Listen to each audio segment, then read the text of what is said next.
Hello, welcome to Game On, your rapid fire hot take podcast brought to you by the Daily Record. I'm Michael Gannon and I'm joined by Gavin Berry, who's back from his week ban on the sidelines, having appealed his suspension and got reduced to 1 week. So he's back with a bang this week. Back by unpopular demand. Well, I wouldn't say that, Gav. Let's welcome back to the fold. Thanks, mate. Listen, welcome aboard. If you're new to the show, the format is we're going to be tackling all the big issues of the day in Scottish sport and beyond. And we're up against the clock, so we're going to have to get to the point. So let's get started, basically. Listen, it's Valentine's weekend, Gav. Oh, man. So I love can't it. think of anyone more that I would rather spend Well, it with. I've got us a dine for two deal for later on. But there's not a lot of love in the air for Philippe Clement at Rangers, unfortunately. The question now isn't if, it seems to be when will he be finished at Rangers? You mean he wasn't sacked at 6 o'clock on Sunday? Well, he seems to be still be there. So when can you foresee? He's got more lives than a cat, that guy. Yeah. When? Well, I can only assume. Patrick Stewart, the Rangers chief executive, has again come out and said, or I think he said it when he met with the fan advisory board. I think it was before the Queen's Park game, to be fair, that money wasn't the issue. You can only assume that they're working on a plan in the background of identifying somebody who will succeed Clement, and it's just a case of waiting until they can put that plan in place. If they're just doing nothing, sticking their head in the sand and hoping for it to somehow get better and expect for Clement to be the manager long term, then they've got bigger problems than I think than even the fans think. Yeah, well, let's be honest. Clement has now been dragged into the football shadow realm, isn't he? Yeah. I mean, he's a kind of Schrodinger's manager. He's a manager, but we know this is not going to be a long-term situation anymore. I don't think he can come back from a defeat like last week against Queen's Park. And you certainly can't come back from it when you're 13 points behind the league and already lost the League Cup. No. I think he might get a chance to finish off his European run, see how far he gets in Europe. Yeah. I think if the Belgian National Association phoned tomorrow, I think they'd be saying cheerio. Yeah. I think you've got to think now that at the end of the season there will be some sort of look at it. But surely another bad result. I mean, I think we're beyond that point. I think last week was the bad result. But what happens? He's got Tynecastle, Dundee, Celtic at Celtic Park. There's big games away from home where we know that's the Achilles heel. Yeah, but we have seen seasons like this in the past. I think our colleague Andrew Newport did a piece in the Record the midweek comparing it to Rangers in the 2005-06 season when Alex McLeish was manager, drawing parallels with that. They were well adrift. They were actually doing well in Europe as well. So I mean, there were a lot of similarities. You knew he was a dead man walking, but they were getting Paul Le Guen in, so they knew. That's why I'm saying there must be a plan. So you think it'll be this summer then? Yeah, or unless they can get another manager in quicker. Right, I think one more bad result. I think that's it. Caretaker to the end of the season. But anyway, Le Guen's in this. Le Guen. We're running again to it. Clement is in this situation again on the back of last week's Scottish Cup exit to Queen's Park. Mm-hmm. Was that the worst result in the club's history?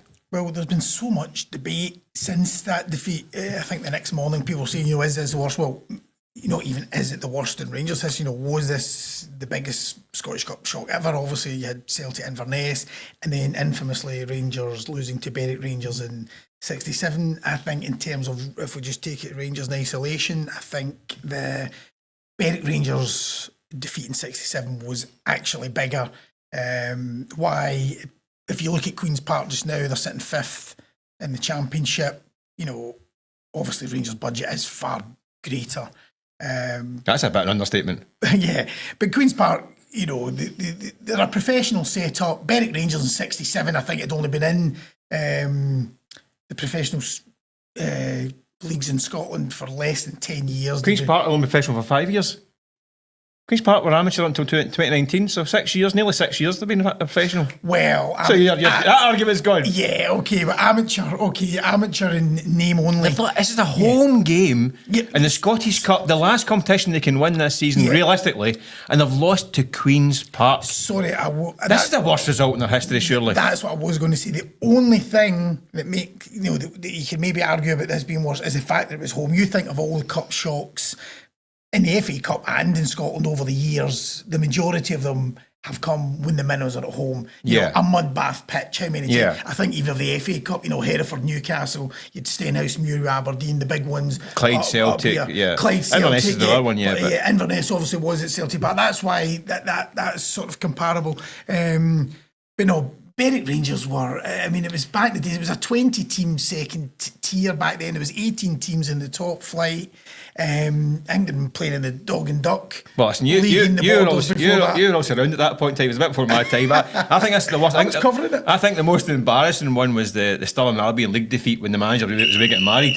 Oh, yeah. That was an embarrassing one. I was at but that game. Queen's Park, I think it's the worst. You think that's the worst ever? I think so. Okay. I think so. Celtic don't have any kind of problems like that. They were playing Bayern Munich, obviously on Wednesday, so while laughing at their rivals losing to Queen's Park, they played the German Giants, went down 2-1. Adam Idah played through the middle, Michael.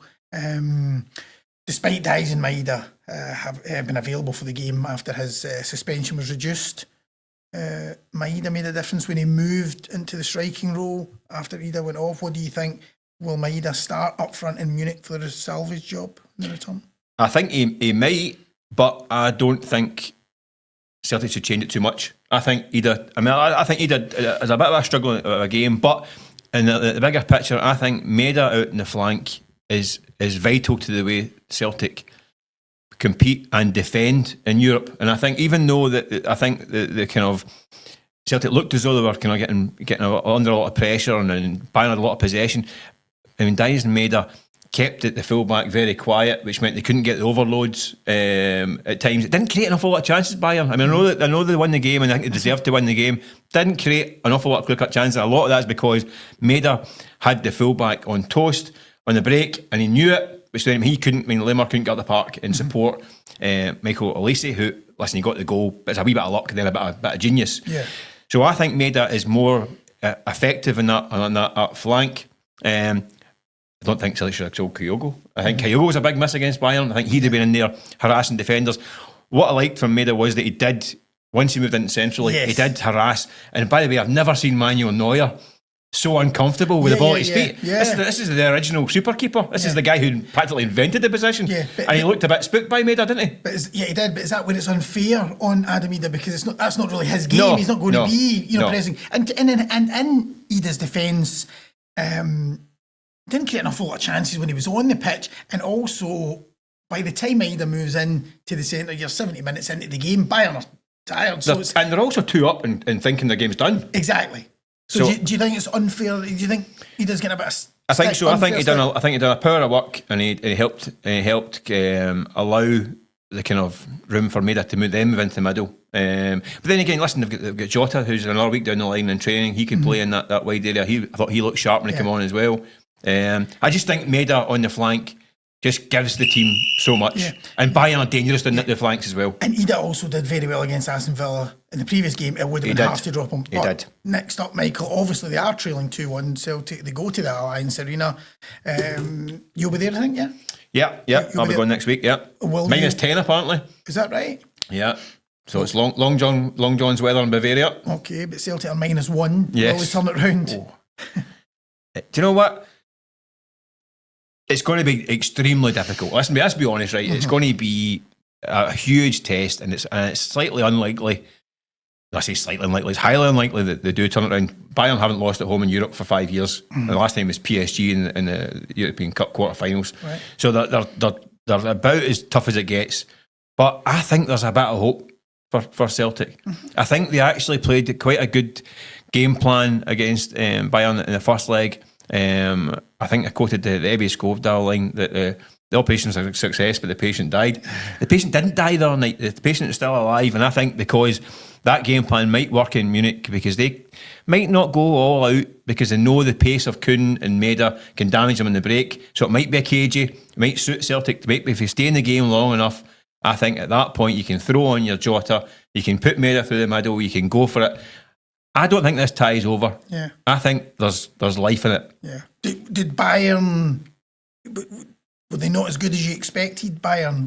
Did they not live up to your expectations? I think Bayern. You could tell they're a class above. Yeah. I mean, you could tell the way they knock the ball around, the way they keep possession, their front four are terrific. I don't think they play that great together as a team. No. That sounds silly. They're 7 points ahead in the Bundesliga. Yeah. They're obviously aiming to win the Champions League. Yeah. I don't think they will. I think it maybe look like a quarter-final top 4, maybe. Yeah. I think they're very good. I say I'm looking for little chinks in the armour here. Yeah. I think they're very, very good, but I don't think I've seen better teams at this level. Yeah. And I say team because I think individually, Yeah. I think they've got some terrific players. At least he's been great. Sani's a terrific player. Kingsley Coman, I think, is a top player as well. And Harry Kane, I mean, arguably the best goal scorer in Europe right now. He's got to be kept quiet in the whole league. But yeah, I think there's hope. That's all. I think that's you can't ask for much more than that in this kind of stage. Can you imagine Brendan Rodgers managing that team? What would we do with him? Listen, a few years ago, I think that wouldn't have been beyond the realms of fantasy. Yeah, and even still probably down the line. not, Yeah, the way he's going at Celtic. Josh Taylor, who is making his comeback into the ring at welterweight against Eku Essuman in Glasgow in May. This is one of Scotland's greatest ever fighters, former undisputed world champion light welterweight. Can he win another world title? I think it's probably an easy answer to say at 34 his best days are behind him. When he first turned pro, I don't think there was many more exciting fighters than Josh Taylor. But, if you look at his, recent fights, there was a contentious win over Catterall, and then there was the defeats to Catterall and Lopez. I think it's going to be a big ask for him. He's not the force that he was, and he's coming down the other side of the mountain. I totally disagree with you. I think it's nailed on. I think Josh Taylor will win a world title at welterweight. I think Josh is slightly doesn't get the credit he's due even in Scotland. I think his achievements were unbelievable. This is a guy who won. He was undisputed world champion. I mean, the first UK world champion, undisputed world champion since Lennox Lewis. First in the 4-belt era. It's a guy who never shirked a challenge. I mean, nobody in world boxing had the run of fights that he's had. And this is a guy who fought 7 world champions in 8 fights. Of those 8 fights, 2 defeats. And amongst all these guys combined, nobody in the global game has had that kind of run. Mopped up the 4 belts. Okay, I think those fights took a toll, and I think injuries and that didn't help. He didn't get a chance to win a world title and defend it against 2 or 3 diddies and all that stuff, then go back again. He constantly fought the best in the world and won. It caught up with him. I think he had a few injuries, lost a couple of fights. I think he's got away, he's got fit. I think he's hunger back.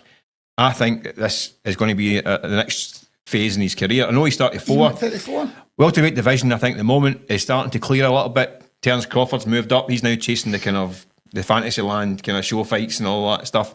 Errol Spence is moving up as well. I think there's a breed of champions in there who are good, but I think none of them are as good as Josh Taylor. I think he'll win a British title first. I think that's one thing missing from his CV, and he wants that. He'll win that with ease, and he'll go on and become a 2-weight world champion and cement his place in Scottish boxing history as the best, either up alongside or since Ken Buchanan. High praise indeed. There we go. And another comeback in the ring could be Tyson Fury. He's teasing an announcement. Does he need to come out of retirement to fight Anthony Joshua, the one everybody wants to see? I mean, how many times has Tyson Fury done this? How many times has he retired? I mean, honestly, I don't think he knows the meaning of it. He would give Sinatra a run for his money, wouldn't he? But hear it all the time. That's me done. I'm going to go away and enjoy myself. And but Fury v Joshua just seems, I think it seems like one of these fights is just destined. It's got. You think it's got to happen? Surely. I mean, there's so much talk about it for so long that you think it's got to happen, hasn't it? Just to satisfy the fight fans. Desire to see it and the money they can make from it. I mean, they'll go to Wembley, they'll get 90,000. They'll charge you $30 a head for pay-per-view. It'll make a fortune. I mean, neither of them number one in the world. But do you think that is the biggest fight you could get on right now? It's a big fight for they two in terms of British prestige and interest. Mm-hmm. It's not the biggest fight in terms of world boxing at this point in time because both of them, as we touched on, I think are beyond their best. Yeah. Anthony Joshua, I think, is now at a point, a major crossroads in his career, having lost very badly last time out, and I think he's had a few defeats now that he's taken away that aura that he had when he was coming up the ranks. Tyson Fury, he's been a good champion, a skilled fighter. He's showed that he's got a big desire. I mean, the Deontay Wilder trilogy was fantastic. But again, the weight issues, he goes up and down his weight. He's getting a bit older. He's got plenty of money. There's a desire there. I mean, the Joshua fight, there's bad blood between the two of them. From a sporting point of view, has it got merit? Probably not really. These are guys that are kind of yesterday's men now, aren't they? But is there a clear number two, really? Is there a... And then world boxing, but listen, you got listen, Dubois coming in there, and Joseph Parker's had a kind of a resurgence. I mean, Usyk is so far in front of everyone. I mean, he's talking about getting back down to cruiser to mop up that division again. So heavyweight boxing just now is crying out for something, but I don't know if turning back the clock to these two is the way to do it. But take my dosh, I'll pay for it and watch it anyway. Yeah. There's absolutely no doubt. But the heavyweights in Scottish football, there's no doubt. Celtic, miles clear in the Premiership. They've already got the Premier Sports Cup in the bag. Their rivals Rangers are some distance behind and are now out of the Scottish Cup after that shocker against Queen's Park, as we mentioned earlier. Can anybody stop Brendan Rodgers winning yet another treble? Yeah, I don't think it's a procession. I know people after the Queen's Park victory against Rangers, everyone was like, that's Celtic handed another treble, which I think is a little bit dismissive of the teams in the competition. Yeah. And I'm looking to Edinburgh. And I'm looking at the Hearts. Oh, no, all right, they squeaked through against St Mirren, didn't they? Yeah. I thought the first half against St Mirren, I thought they were pretty poor. So they're quite fortunate, but they got the job done. I think Hearts have come back. I think under Neil Critchley, they were. Listen, let's be honest, they were terrible. The first chunk of the season, they've been abysmal. So you're looking to Edinburgh and you're looking to Hearts, even though Celtic are playing Hibs in the quarters? Yes. I think, No, I'm talking about who can win the competition. Yeah. So, no, what I mean is you've just totally dismissed Hibs' chances. No. Listen, it's Hibs. I mean, I think that's a tough draw for Hibs, isn't it? It had to be Easter Road, really, didn't it? Listen, this could be the Hibs Cup final. If Hibs can get a result against Celtic, then I would say they would actually be the favourites ahead of Hearts. But getting past Celtic at Celtic Park is going to be we're talking about Celtic going to Bayern Munich. It's a probably equal kind of challenge, really, isn't it? Yeah. So Hearts, do you think Hearts possibly more than Aberdeen? I mean, Aberdeen get Queen's Park at home, so you're really fancying them to get at the semis. Hearts have got a tougher quarter. Queen's Park just put out Rangers. Come on.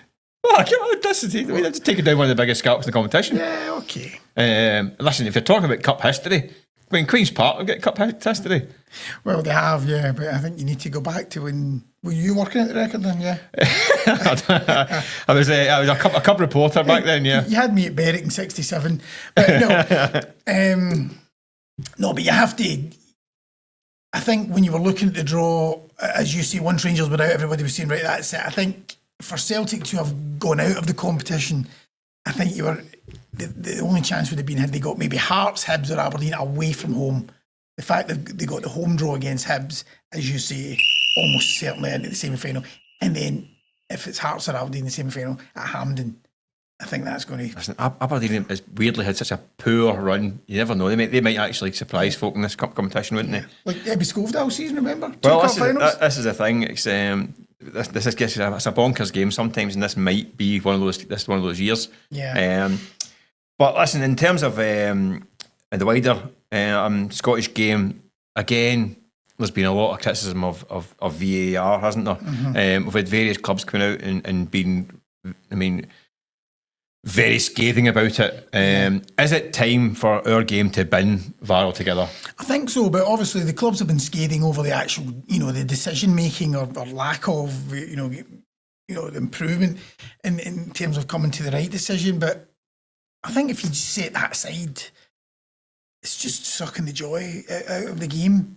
When I was watching, to be fair, I was watching the highlights of it because it was the same night as the Celtic Bayern Munich game, but watching the highlights of that, the drama at the end of the Merseyside derby. I don't know if you saw it when Everton scored in the 98th minute to get a 2-2 draw. Last ever Merseyside derby at Goodison Park. Just think of everything around that, the emotion, and the fans on the pitch going bonkers, and then VAR checking. VAR checking it. I mean, to have lost that, I mean, obviously the goal did stand, but it just shows you, it's a bit like the players, not quite sure whether they can celebrate, and fans being the same. But it's getting decisions right not more important than somebody running away with their hands in the air celebrating. But it's not. Is that not the whole point, Michael? That's why clubs are so outraged, because so many decisions, we still argue in the pubs or with your mates about these decisions. It was supposed to eliminate all of that, but it's not. It's not doing that. Yeah, you can't put the genie back in the bottle. I mean, we've got technology, we have to use it. And listen, at the moment, especially in Scotland, it's still fairly early in the kind of VAR cycle. We're only just a few seasons of it. Yeah. The teething problems we know they're there. The people who are running it need to get more, need to get quicker, they need to get streamlined, they need to make better decisions. But that's people, that's not technology. Yeah. I just think even the global kind of VAR situation, it's still quite early days in terms of bringing this into the game. So we're still seeing the kind of the trial and error period. Really, this decade's going to be that trial and error period. But I don't think you put the genie back in the bottle. I think getting decisions right is the most important thing. Well, you were at Celtic Park working on Wednesday for the Bayern Munich game, and there was the penalty shout with Arnie Engels. Yeah, I mean, I saw so many referees on social media saying that was definitely a penalty. You know, the referee would say it at the monitor and still decide it wasn't a penalty. So they still get it wrong. Yeah, but decisions are always subjective, aren't they? They're always subjective. There's always going to be an opinion at some point, and whether they're TV screen or not. So, but we can't. Well, there's no point then. You lose more than you gain. Well, okay, but you can't turn back the clock. I don't think you've got to get with times, Gav. Got to 21st century, I think. Listen, we'll change sport. You were there last night. I was. I just went along. Having a few Diet Cokes, I imagine, at the darts at the Hydro. Yep. Tremendous entertainment. Luke Littler, star of the show. I mean, he's 5-1 down in the first game, looking as though he's going to put in his backside. Oh, I know. Comes back and wins 6-5, and then goes and wins it on the night against his big rival, Luke Humphries, another 6-5. Is this guy going to dominate darts for the near future? It was great. Well, there's every chance. As you say, I did go along. I went along with my friend. We took our two sons, and it was just brilliant. What an experience! First of all, it's just a great event. You know, it's hard to believe. I remember Michael those years ago when Barry Hearn came up to give the talk at an SFA conference about how you can improve things, and saying we weren't doing enough to sell the game. He says, I sell tickets for, and they're like gold dust for a sport you can't even see. It's funny, and it's right, but they just do it so well. The atmosphere is great, as you see. Luke Littler is a golden boy, and he is inspiring, you know, generation. And as you say, he thought he was down and out, because I was actually panicking a bit when I thought he was going out, because it was going to be such an anticlimax. I was building up to my son and his pals, and you're going to, you know, in 20 years or 30 years time, you look back and say, we watched, you know, Luke Littler in Glasgow, because it is that big, as you say, because he is going to be one of the all-time greats. I mean, it's hard to believe the age of him. But were you one of the guys whistling in the crowd? Were you getting in trouble for whistling? I certainly was not. But it was even that enthusiasm. You look at him, you know, when he reeled in the big fish, and he was doing that when he checked out the 170, it was just great to see. And yeah, you're absolutely right. He's unstoppable. I think he is a force of nature, isn't he? But he's going to have to go some way to beat Phil the Power Taylor. I mean, I've watched and I've seen him up close in his pomp. Yeah. I mean, he really was unbelievable. I mean, the amount of world titles he won. I mean, it's frightening. I think he is the one that I think that stands out. I mean, look at his averages and his checkouts. I mean, Littler 18 is showing you're on that path. Yeah, but that's the thing about all these games. It's a consistency. I mean, that's what we don't know, whether Luke Littler will be able to be that consistent. Yeah. For me, Phil the Power is going to take some shifting. Let's finish off, Michael. Our final one of the day. Scotland games are looming into. We've not had an international break. It seems like ages. Last season it was every other week, wasn't it, last year? Yeah. So not had any for a while. Greece in March, isn't anybody banging on the door for Steve Clarke's squad? Well, listen, we know Steve Clarke likes to keep things consistent. He's not a great man for kind of ripping things up and making big wholesale changes. And I don't think there is an awful lot of options outside his normal core of his squad. Yeah. But I'm looking at guys like Luke McCowan at Celtic. He can't be far away. Yeah. I mean, the only thing going against him is that's an area of the pitch that we're well served. But I mean, McCowan, he looks like a Celtic player now. Yeah. It makes impact. He doesn't start every game, obviously, but he makes an impact all the time. I think he'd be a useful guy to have in the squad. Great attitude. Yeah. And then non-Old Firm fans will complain that it only happens when they move to one of the big two. Yeah, but you get a move to one of the big two because you're one of the best players in the country. That's how it works out. You don't become one of the best players in the country. You can improve, but that's why you get signed. So I think that's I get that. You'll get the usual kind of grumbles, but I think he is a player that should be part of the international setup. Yeah. Is there anyone under the radar? Is there a stealth bomber we can pick up on the way up here? Well, the one that intrigues me, I don't know, it kind of went under the radar a wee bit when it was reported last month, was a American goalkeeper, I think he's 21, Chris Brady, playing with Chicago Fire. He's actually a USA Youth International. Saying the SFA were trying in relation to Tom? Saying the SFA were trying to convince him to switch allegiance. So I think that could be, obviously Craig Gordon, he's definitely come to the end. In fact, he's nearly our age. He was out and then he's back in. So, and then Angus Gunn, there's always sort of question marks around him. Big giant. Is there? Oh, Angus Gunn, yeah. I think he's been good for us. No, I think he's been good, but it's not to say that he can't improve. I can't say I've watched this guy in the MLS every week. Are we giving up on guys like Harry Barnes and all that stuff? Yeah, Harvey Barnes. Sorry, yeah. What about the boy at Middlesbrough? That ship has sailed. Hayden Hackney. I mean, he's England youth cap. Yeah. Mum's from Edinburgh. And England are quite fancy. A great season in the Championship. Again, another midfield player, but a lot of people talking about him in England. Yeah. Could we go and nick him, maybe? Yeah, possibly. And then also in the, in fact, playing in the League Up, Andy Irving, ex-Hearts. He has been in Scotland squads before. Had that great game where everybody was talking about him, West Ham against Chelsea, I think. It'll be interesting. I think there maybe should be some kind of curveball thrown in there, but he'll stick to his tried and trusted, won't he? Yeah. For these games against Greece. Yeah. But anyway, we're not going to make any squads anytime soon, I don't think, Gav, unfortunately. No, definitely But we will be back on Game On. Little run for his money right. Well, we could get into the Scottish Start squad, couldn't we? Yeah. Oh, you've been the ball squad. That's your game as well. But listen, we'll be back on Game On. You can get us on YouTube, Spotify, Apple Podcasts, the van up at your grand's bit where you get the fag in the single match. All these places where you get your podcasts. And if you want to leave a comment, it's always gratefully received, as long as they're nice and kind to us. But we'll be back next week and we'll do it all again. Thanks for watching. Thank you.